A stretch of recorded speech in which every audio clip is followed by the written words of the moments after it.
I have had 3 eras in my company. The first era, I was in my early 20s.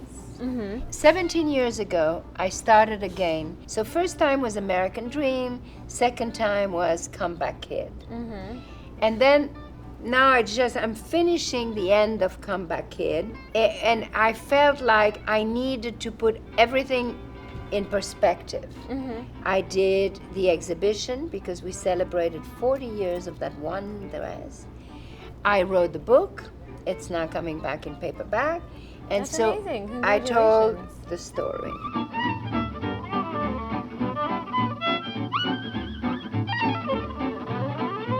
Even though I am an older woman, I really relate very much with that generation because because in a weird way I was like that at their age. I was different than other people. For whatever reason, it's my own experiences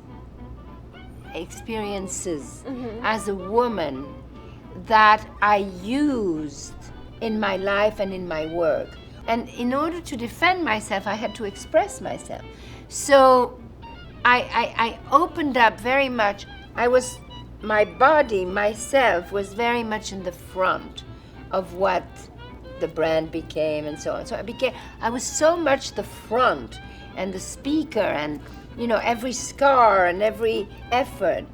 And I feel that that's really what happened now to millenniums. They are, and they go and they are on their own horse and they have their own army with a flag and who is behind me. The first very important piece of advice you unwittingly gave me was on an episode of The Hills. Do you remember? Was it The Hills or The City, that show on MTV? The City. It was The City. Right. And you were talking about love and how it's like a fire, and if you blow wind. Oh, yes. That was my very, mother told very me good. That. I think we should say it, right? Yeah. Or let's not keep. Okay.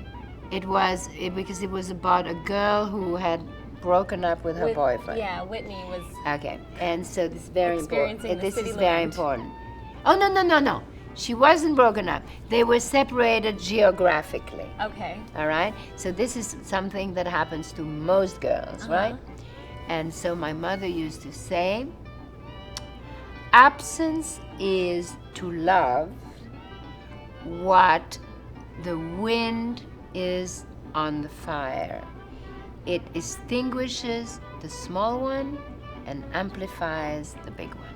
Do you think that you received or inherited your knack for giving advice from your mother? Well, I never thought so. It was so annoying to hear my mother give advice to everybody all the time. I used to hate it. And then the minute she died, I took over. I mean, it's just crazy. Well, you probably didn't realize. I didn't realize it, but it's so much in me and so much, so much. My best one that I read last week or 2 weeks ago, which I love, and I'm going to give it to you as a gift because it's so valuable. When you doubt your power, you give power to your doubts. Yeah. That's an important one in business because you have to be in everything. We all doubt our powers many times, and it's nice to remember that. If you doubt your power, you give power to your doubts. Can we talk a little bit about this incredible business that you've built, the different prongs of the business? And my understanding is that you're very, very involved in every element of it. And I think coming from the perspective of a 26-year-old who is starting her own business and just beginning to see the value increase, but still being so small in size, I mean, how are you able to do it? The truth is, I was 26 years old when I was starting. At 28, I was on the cover of Newsweek. So all of it happened so fast. And the truth is, I don't look it, but I'm still that 26-year-old. Yeah, you know what I'm saying? Yeah, not state of mind. Well, yes, but in the good and in the bad. I just sometimes I feel like I should mature a little. No. Because but you are. That's why when I meet a designer or anybody that is creative, I always ask to see their first juice. Right. Their first work, their first book, their first movie. Because But that's when you also- see the essence. There's an eager freshness about a 26-year-old mind entering work. And also no fear. Right, and that fearlessness. And so to maintain Because you have those nothing to things, lose. Of course. I mean, and ultimately, you never have anything to lose, right? But then also, ultimately, what you have to understand is the perception of people from the outside is not always the reality. Sometimes, everybody thinks you are at the peak of your success. And you inside, that something not so good is happening. Right. And at other times, people think you're down and you already know down. you're on your way out. Right. My brand is about, we call it a love brand because it's a friend to the woman's closet. And I try to design as a friend to the woman. So the fabric feels good, the cut is flattering, the color is uplifting. I try to, because I am such a practical woman. I mean, I pack very lightly, I don't, I live there, what I'm saying? It's all about movement and be ready and, I'm the same. I take a carry-on to Paris for Fashion Week. Yeah. People always No, but find the this. fact that you don't wear any makeup is fantastic.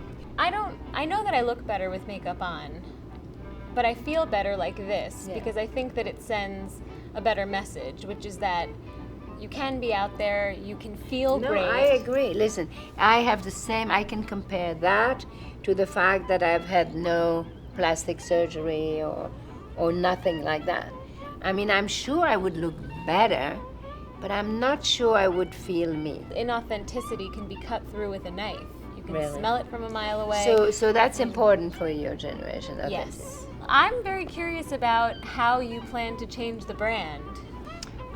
Ease and comfort and convenience. It's not about changing the brand, it's about letting a young team reboot it. Is it difficult to relinquish that control? No, that's not difficult. What is difficult is finding the right people. Right. And that's what we're in the process of doing. How do you know when you found them? You don't know. You don't know. So I tweeted this morning that I was going to be here and asked anyone on Twitter if they had any questions for you. One girl, this is actually a former intern of Man Repeller. Her name is Emma Hager. She says, hey, tell us about your most interesting evening at Studio 54 back in the 70s. With 2 exclamation points. How about if I told her that the most interesting evening is probably the one I can't remember? That's probably very true. Those are always the best nights, the ones you can't remember. Okay, this one is from Chica with Mika. That's a cool name. Which woman in history do you think best represents the DVF woman? Oh, the woman that I find has the most style in the world is Marlene Dietrich. Because she was glamorous and she was beautiful, but she was a fighter. Right. She had many lovers. She did exactly what she wanted. If you were trying to give advice to a young girl who's maybe in her last year of college, who wants to come to New York, maybe is in New York, and would love to work in fashion, what are you saying to her? Okay, so first thing is she should think about why she wants to work in fashion. Why?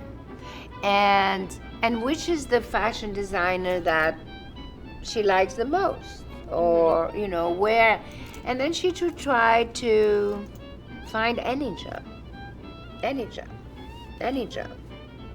Doesn't matter, just get in. Right. I mean, I know internships are harder to get to this, but just get in and anything small. There's no small job. There's only small true. people. And then you arrive first and you live last. And somebody will notice you. And you'll go up. And also another thing, there's no shortcuts. Sometimes there are shortcuts, but you pay for it anyway. Yes, that is true. The most important relationship in life is the one you have with yourself. If you have that, any other relationship is a plus and not a must. I think that We have an intolerance for inconvenience. Life has become incredibly easy for us, and so it's very hard to tolerate inconvenience. Can you write that down? And what do you want for your life? For me personally, I want to build a beautiful business that makes people proud to come into work every day, to be working with an incredible team who are actually making women feel empowered and strong. So we match.